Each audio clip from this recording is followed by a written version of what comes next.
Привет, я Даша. А я Никита. Мы родились в Украине. Уже 4 года живем в Sloveniji. Sloveniji sta starša našla delo, preselili so se tudi zaradi želje po boljšem življenju.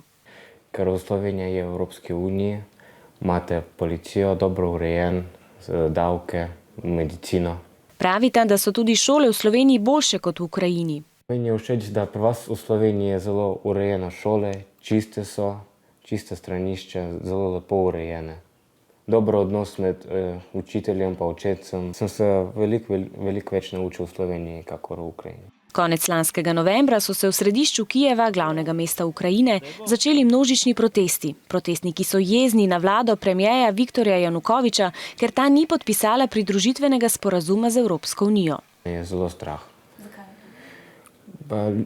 Imam mene tu sorodnike v Kijevu, pa me je malo strah za njih, kaj bo z njimi. Ukrajina leži na prehodu med Evropo in Azijo in je po površini največja država v Evropi. Kar 30-krat je večja od Slovenije in ima kar 20-krat več prebivalcev. Ukrajinci pišejo v cirilici, zato so njihove črke malo drugačne od naših.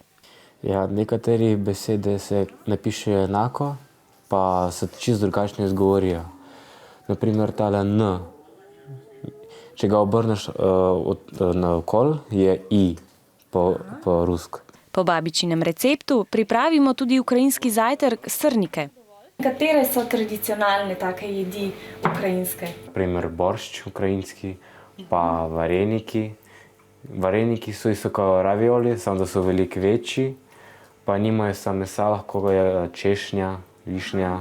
Ko poskusimo srnike, mi še povesta, da gresta k babici in dedku sicer zelo rada na počitnice, a za zmeraj se v Ukrajino ne bi vrnila.